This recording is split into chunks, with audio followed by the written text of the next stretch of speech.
2026 সালে এসএসসি এবং দাখিল পরীক্ষার ফলাফল প্রকাশিত হয়েছে। এ উপলক্ষে শিক্ষার্থী এবং অভিভাবকদের উদ্দেশ্যে কিছু নাসিহা করুন প্লিজ। 2026 সনে যে সমস্ত পরীক্ষার্থীরা পরীক্ষা দিয়েছেন, এসএসসি এবং দাখিল সমমানের পরীক্ষা যারা দিয়েছেন, তাদের ফলাফল প্রকাশের পর যারা ফলাফল ভালো করেছেন তাদের উচিত আল্লাহকে শুকরিয়া জানানো এবং এই প্রাপ্তিটা সম্পূর্ণ আল্লাহর অনুগ্রহ হিসাবে বিবেচনা করা। তাতে মানুষ অহংকার থেকে মুক্ত থাকবে। আর যাদের কাঙ্ক্ষিত ফলাফল হয়নি তারা সবর করবেন এবং নিজের ভুল চিহ্নিত করে পরবর্তীতে যেন এই ভুলটি না হয়, যথাযথ প্রচেষ্টা যেন থাকে সেদিকটির চেষ্টা করবেন এবং আল্লাহ তাআলা যা ফয়সালা করেছেন সেটার পেছনে কোনো কল্যাণ থাকবে, কোনো কল্যাণ আছে এই বিশ্বাস বদ্ধমূল রাখবেন। তাতে মনের কষ্টের পরিমাণ কমবে, হতাশা থাকবে না এবং সামনে অগ্রসর হওয়ার জন্য মানসিক শক্তি সঞ্চয় হবে। অর্থাৎ সর্বাবস্থায় আল্লাহ তাআলা ফয়সালাকে মেনে নেওয়ার মানসিকতা এবং সবর করার মানসিকতা আমাদের উপকার করে, ক্ষতি করে না। আর হতাশ হলে, অস্থির হলে, হাহুতাশ করলে আমাদের কোনো উপকার হবে না, ক্ষতি হবে নিশ্চিত।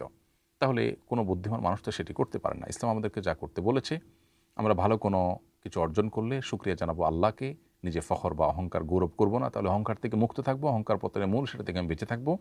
আর যদি আল্লাহ কখনো আমার কাঙ্ক্ষিত ফলাফল না দেন তাহলে সেক্ষেত্রেও আল্লাহর ফয়সালাকে মেনে নিয়ে নিজের কোনো ত্রুটি বিচ্যুতি আছে এটাকে সংশোধন করব এবং বিশ্বাস রাখবো যে অনেক অপ্রাপ্তির পেছনে কল্যাণ লুকায়িত থাকে। আপনি বলতে পারেন যে পরীক্ষা ভালো ফলাফল করেন, এখানে আবার কী কল্যাণ থাকতে পারে? এটি বোঝার জন্য অনেক সময় বছরকে বছর, যুগের পর যুগ অপেক্ষাও করা লাগে যে এই অকল্যাণ থেকে আমার এটি হয়েছে, এই কল্যাণটা হলে আমার এই সমস্যা হতে পারত। আল্লাহর ফয়সালাকে সবসময় কল্যাণকর ভেবে বিশ্বাস করে নিজেকে সবসময় সান্ত্বনা দেওয়ার চেষ্টা করার মাধ্যমে আমাদের মানসিক শক্তি বৃদ্ধি পাবে। এরপর আমরা ভালো করতে পারবো। আর যদি আমরা হাহুতাশ করি তাহলে ক্ষতি হবে, ভালো কিছু হবে না। বিধায় এই জিনিসটা আমাদের খেয়াল করা দরকার। অভিভাবকরা সন্তানদেরকে অন্য সন্তানদের সাথে তুলনা করে তাদেরকে ছোট করা, তাদেরকে অতিরিক্ত প্রেশার দেওয়া, তাদেরকে হতাশার মধ্যে নিমজ্জিত করে ফেলাটা অনুচিত।